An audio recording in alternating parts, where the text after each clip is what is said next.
Nacionalinėje futbolo akademijoje Kaune vyko moksleivių futbolo žaidynių golas superfinalai. Į paskutinį etapą pateko 20 geriausių komandų, suskirstytų į jaunesnių ir vyresnių pogrupių. Į paskutinį etapą pateko 20 geriausių komandų dviejose amžiaus grupėse. Golo čempionai namo vyko limuzinais bei buvo apdovanoti kitais prizais. Jaunesnių futbolininkų grupės superfinale Kalvarijos gimnazija bandė įveikti Jonavos Neries pagrindinės mokyklos komandą. Po baudinių serijos į finalą patekę jonaviečiai nepasigailėjo moksleivių iš Kalvarijos ir pelnė čempionų titulą. Įspūdžiai tiesiog nuostabus.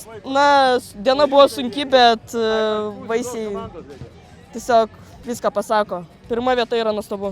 Tikrai sunkus buvo ir traumų, ne tik man, ir kitiems žaidėjams. Ir labai noriu padėkoti treneriui Aleksėjui, kuris mums tikrai padėjo, kuris mus tikrai skatino ir tikrai buvo kelias sunkus iki turnyro, net ir iki šito.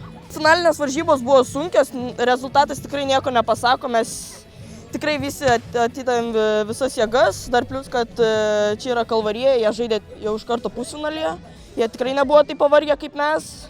Bet finalinės varžybos buvo tikrai mums puikios. Antrąją vietą užėmusiai Kalvarijos komandai finalinėme etape nusišypsojo sėkmė. Jie pateko iškart į pusfinalį.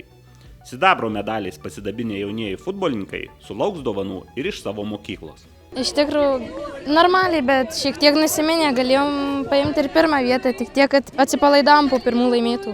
Šitam turnyrė buvo sunkiausia įveikti finalinės varžybas, nes tas jaudulys gali pirmą vietą, bet jeigu prakiši antrą vietą užimsi. Jau mūsų komandos treneris ir paskambino direktorė jau ir tortą pirks. Ai, tai švęsite? Taip. Vyresnių grupės finalas buvo labai įtemptas. Jame susitiko Vilniaus rajono Marijampolio Meilės Lukšienės gimnazijos futbolininkai ir Kvėdarnos Kazimiero Jauniaus gimnazijos gimnazistai. Finalo pagrindinis laikas baigėsi lygiosiomis, tad viskas sprendėsi baudinių serijoje. Šį kartą sėkmingiau baudinius mušė Vilniaus rajono Marijampolio komanda. Nugalėtojai pagarbiai atsiliepė apie varžovus ir atskleidė, koks jausmas mušti lemiamus smūgius. Šiaip tikrai niekada nesitikėjau, kad su mokykla kažkiek pasieksim, pavyzdžiui, tiek tikrai mes nebuvom daėję. Ir džiaugiuosi rimtai. Pirmą kartą mano gyvenime tokias varžybas. Reikia varžovą kiekvieną gerbti. Ir tu nežinai, ko iš jo tikėtis, kuris muš. Visus komandos stiprus. O koks jausmas mušti tą baudinį? Šiaip labai didelis palaikymas komandos. Ir baisu, jeigu nepataikai. Tai tokia klaida, kad atrodo visas gyvenimas žlugs. Aš čia atvažiavau pasiimti pirmą vietą, man daugiau nieko nereikia. Vilniaus rajono Marijampolio Meilės Lukšienės gimnazijos komanda parodė tikrą vieningumą, vienas kitą jie laiko šeima.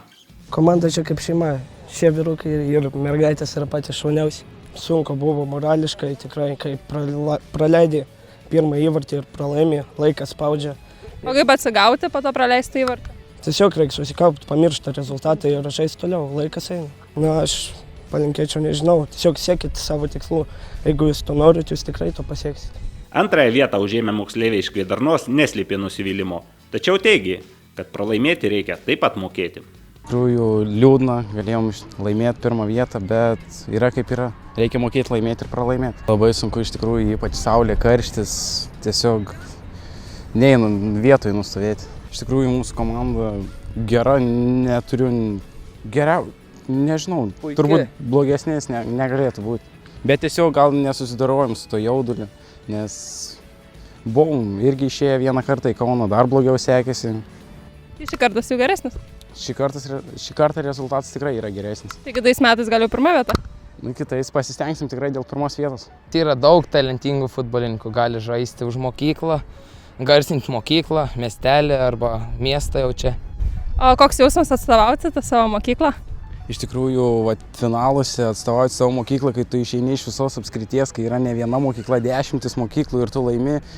Ir dar Lietuvoje antra vieta čia, nežinau. Fantastika.